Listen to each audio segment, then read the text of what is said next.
Hey, how's it going, everybody? Sarasota Tim. Good morning, everybody. You 150,000 and counting beautiful souls. Man, it's bright here at the MacDonald's. I'm going to run through here and grab a little senior coffee. And I don't see anybody to pay it for. I'm going to look for somebody, but nobody's behind me yet. Here comes somebody. We'll get them. The same? All right. We're buying for everybody today. So listen, Hello, I'll be with you in just a second. all right. Johnny Vegas told me to tell everybody he ain't answering. You know why? 1 million comments came in. Oh my gosh. He made a comment on the video saying, folks, man, he's overwhelmed. He's so appreciative of the love and the prayers. Hang on a minute. Yes, can I get one large zing? You said a large what? Coke, Okay. and then a plain biscuit with butter and strawberry jelly. Okay.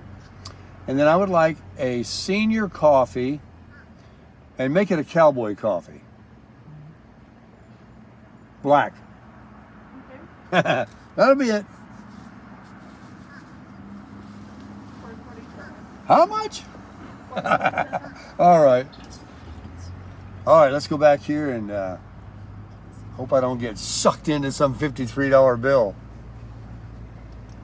Those are kind of high. If it's anything over $12, I'm out. That's pretty good. Let's find out. First, let me hammer this deal. Hi. Hi. $4.47. Oh, I'm sorry about the beeping. I can't turn it off. It's on my warning because I'm next to the wall.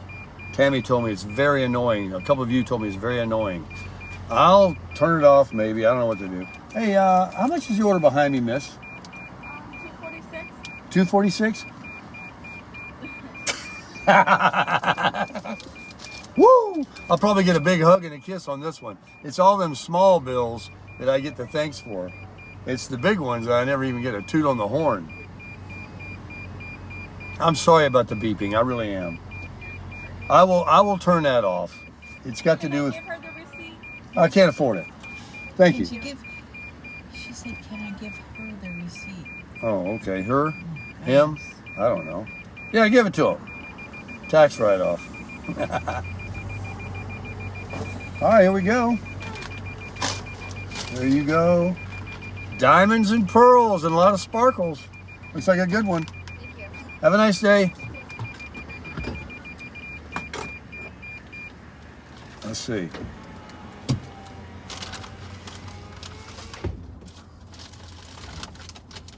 They got their bag. She stuck it in the seat.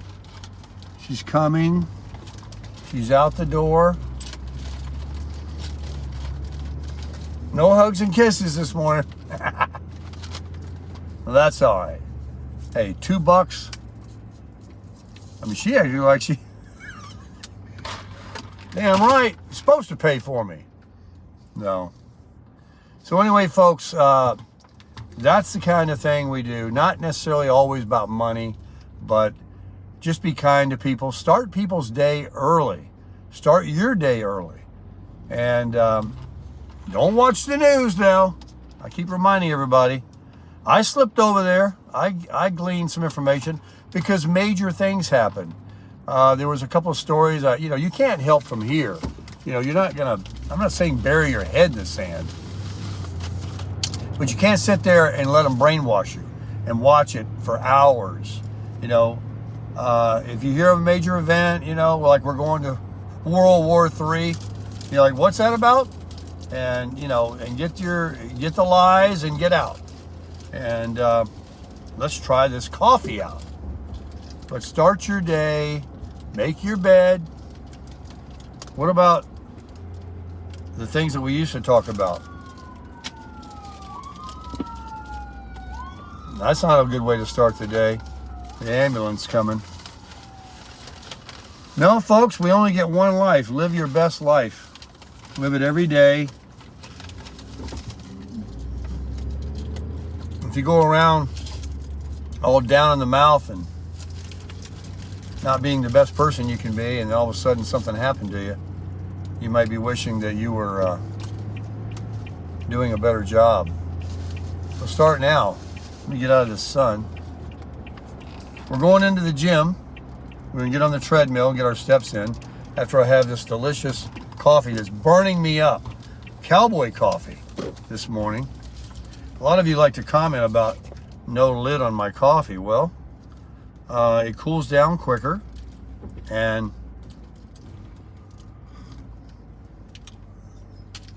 oh, that's good. Yeah, I'm back on my coffee. I'm enjoying it. There was a guy changing his water pump right here yesterday. He was here all day. I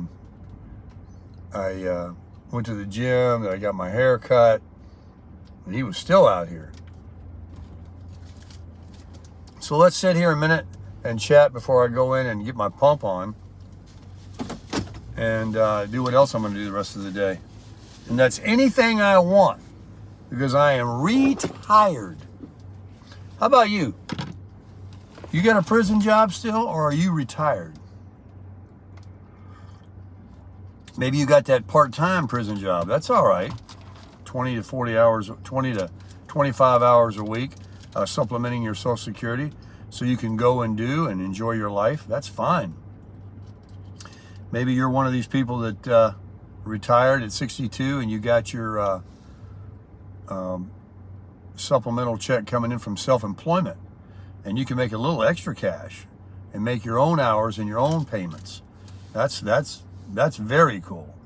So the final chapter in our lives, as long as we have good health, can be very, very exciting and very enjoyable versus those 40 years plus that you spent getting up early in the morning, the alarm clock goes off, you hit snooze, you know, you work 5 days a week, 40, 50 hours, the grind at the prison job.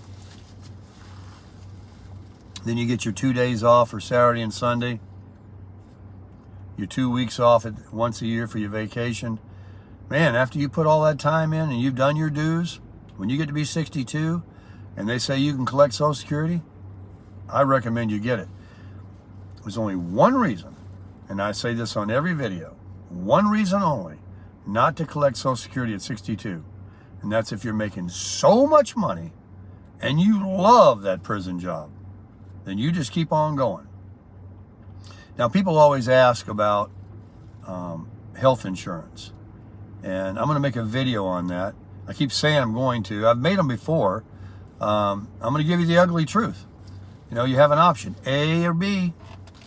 Man, this is the best cup of coffee I ever drank in my life.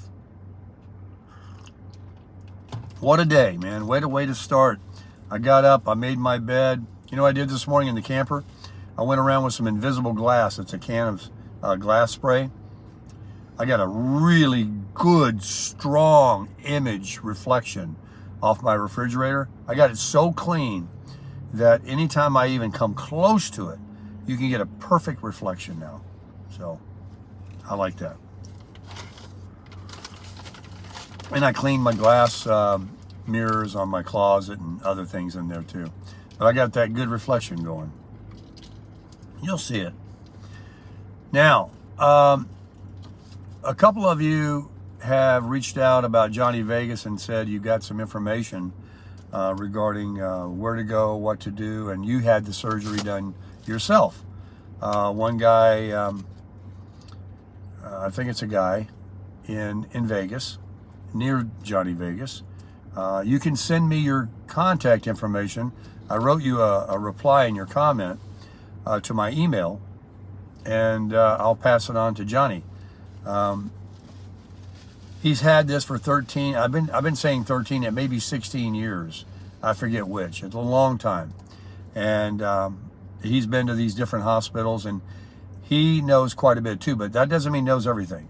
And I told him about you, this person that lives in Vegas that had a heart transplant, and he was very grateful. And he said, yeah, you know, he'd like to get the information. So he'll be in touch with you if you provide your phone number to my email. Let's see, what else? Man, that's good coffee. Thank you for telling me, one of you, about McDonald's coffee can be had at where else? Walmart. It's sold right there. So if I run out of my gold, my Highlander grog, I will definitely. I mean, I'm drinking this Cowboy, and this is the best cup of coffee I've ever drank in my life. Yesterday I went with 2 sugars, and somebody commented that the sugar is bad for this diverticulitis or glaucoma, or somebody said coffee is bad for glaucoma. Let me tell you something. Glaucoma is very treatable if you go to a doctor, an eye doctor, and get your eyes checked regularly. And if they see it, they can put you on drops that keep your eye pressure low so that you don't get further damage. But if you wait 40 years before you go to a doctor and the damage is done, there's no fixing it. There is no cure for glaucoma.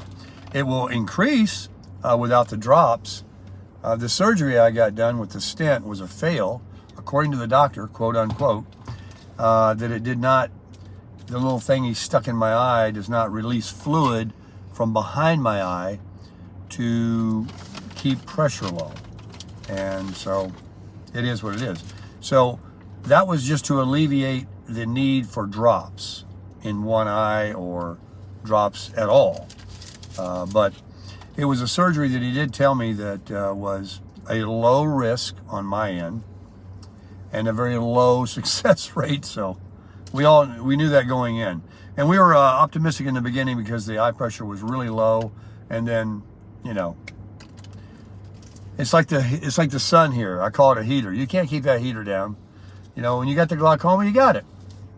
I got it. Oh my gosh, this is so good to enjoy coffee again. And also to be able to get my pump back on going into the gym. I didn't want to press and do anything with my gizzards and all that was going on. That antibiotic that I got, 2. I have I don't know, 1 more day. You take them every 12 hours. I'm done. I can eat anything. I'm not going to, but I can eat anything. I feel fine. I don't have that pain down there anymore. It took care of it. Thank you, doctor, God, and antibiotic, really. Folks, we've been learning a lot lately. I've been sharing a lot, some of it very unpleasant, but about how important health is wealth. When I get comments, which I do not as often as the ones that I get confirmation, that I got my Social Security at 62 and never regretted it. I mean, I bet I've met maybe 3 people in my entire life that waited past 62. And yet I get these comments from people that talk about waiting because they're making so much money and they love their job. I'm like, did you not watch the video in the very beginning? My only thing is there's only one exception, and that was it. So otherwise, get your money, because it's not about not only you're going to get more money, but look at the health situation. We have talked about this so many times on the channel of people getting sick and not dying necessarily, but becoming, convalescent. Their hip, their knees, their faculties, their muscles. Something happens where they degrade, and they're going to be that way. There's no cure for it. Maybe they didn't eat well, or they didn't exercise often, or maybe it's genetics. People get these diabetes and all these different things. Cancer can come on. All these things can slow you down. You never know. So let's say you procrastinate and you're like, yeah, Baker, yeah, I'm going to wait, And then 65 comes, I got to wait for that insurance and Medicare, and I'm going to get another $300. So then that day comes and you get one of these things we just talked about. I pray you don't. Or your heart has a problem. And I'm going to tell you something else, folks. Hard truth coming right at you right now. The 3 top reasons people die in this country, and you can Google it, is heart disease, cancer, and medical errors. Going to the doctor. I'm not saying you don't go to a doctor. I'm not saying doctors are bad. I'm not saying that, like I just said, my antibiotics, they were invented whenever they were invented, 100 years ago or whatever it was. They do their job. But a lot of doctors are prescribing drugs today that Big Pharma is pushing on people. And it's like, oh, I got a pain in my toe. Take this pill, they tell you. And then you got thoughts of suicide, or it gives you cancer, or it does something else. It can kill you. It can kill you, it says on the label. Taking this can kill you. And then bad operations, unnecessary operations to get money from insurance companies and stuff. And I've heard from medical people I've met, that tell me that doctors, it's a business to them. It's strictly business. I mean, today, it isn't like the doctor in the cowboy days. He came with his little black case and his thing and, you know, his little hammer, and he fixed you right up, and he came to your house and he cared about you. No, today, they want to spend less than 8 minutes with you, if you can get those 8 minutes. Now it's sending in nurses that they have to administer their orders. They do not even, you know, want to spend time with you. They've got nurses that are doctor qualified that can administer shots and drugs and do different things for you, so they don't have to, you know, spend any time with you. They want to go out on a golf course. Now, you may not like these hard truths, but that's the fact.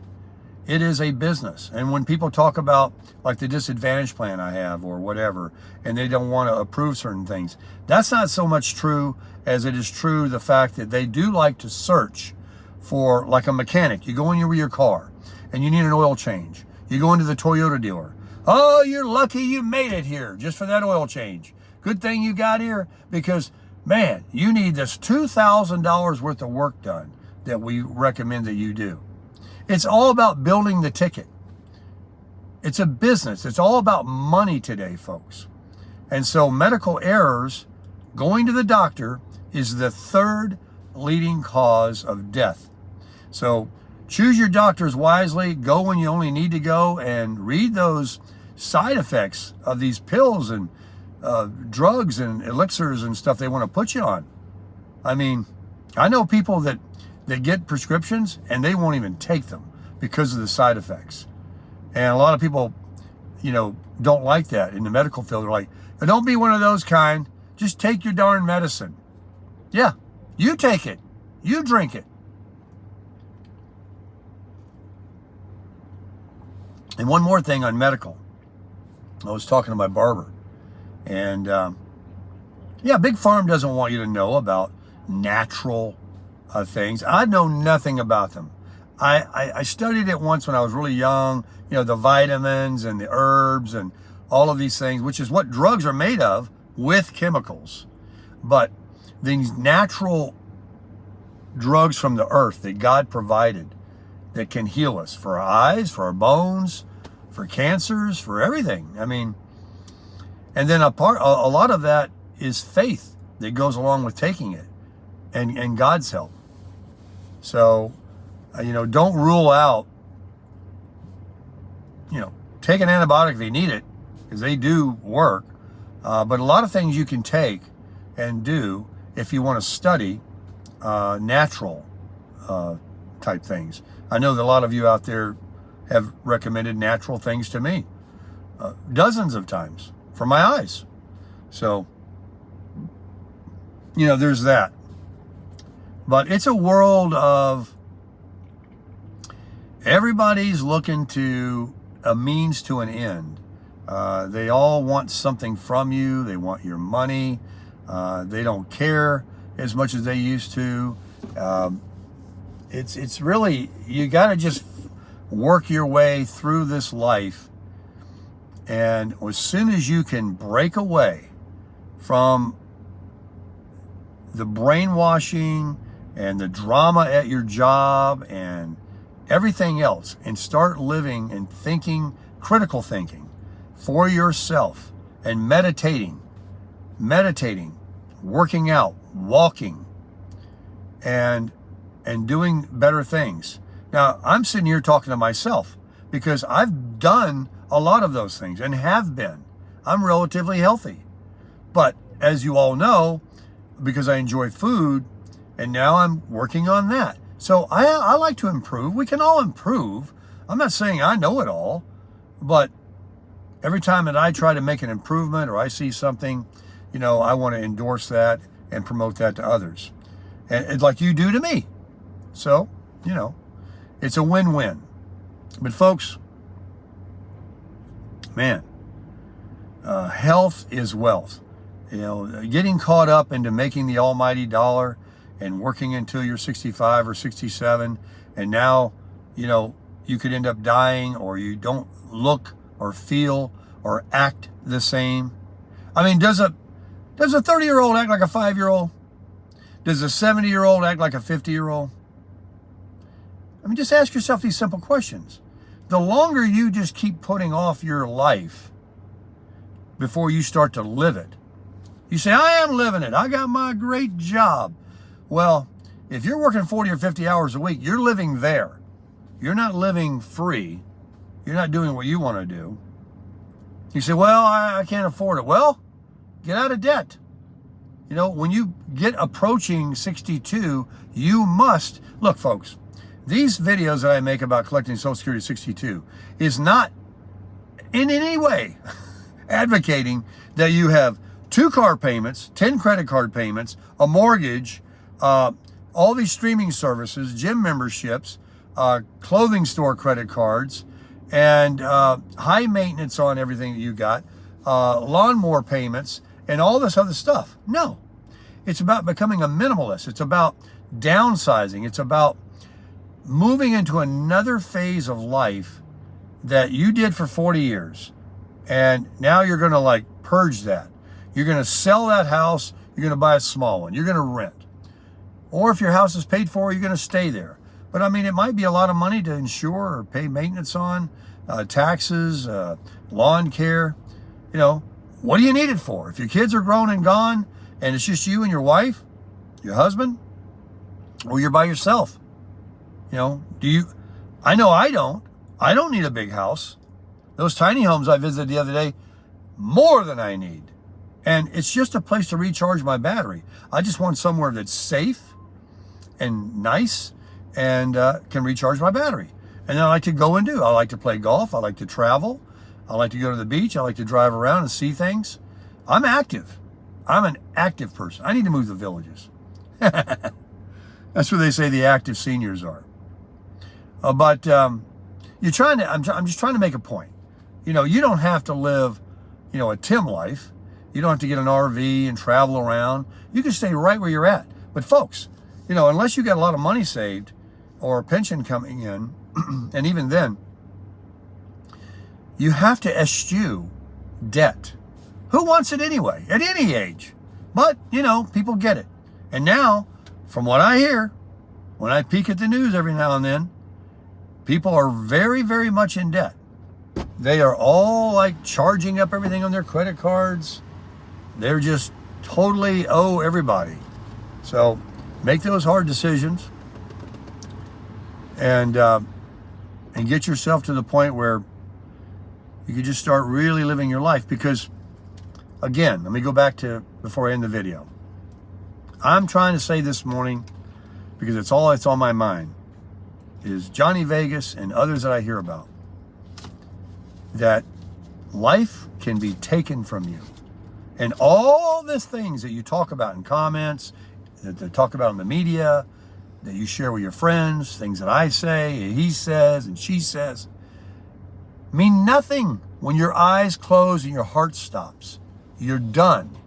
So until that day comes, choose the life and each day to be a day that brings you happiness. I mean, folks, I'm going to go one more step. We talk about these diseases. What if I pull out, or you pull out, the way these crazy drivers are today, and a bus hits you? Are you walking down the street? Someone's texting and they drive into you. The craziest things happen. You don't know. And Nobody's promised tomorrow. You say, well, I'm young, I'm healthy. Well, okay. You can still have that happen to you, accident. So live each day for God. Live each day for your spouse and your family. Live each day for people that you meet. Lift people up. Make a difference in the world, folks. Make a difference. It makes you feel good. It makes them feel good. And when you do it every day, it's like becomes habit and you just enjoy it. And let me tell you, the universe will definitely reciprocate. There is karma. You will absolutely get back what you put in the ground. You sow tomato seeds, guaranteed. Corn's not going to come up. So do the right thing and crush it.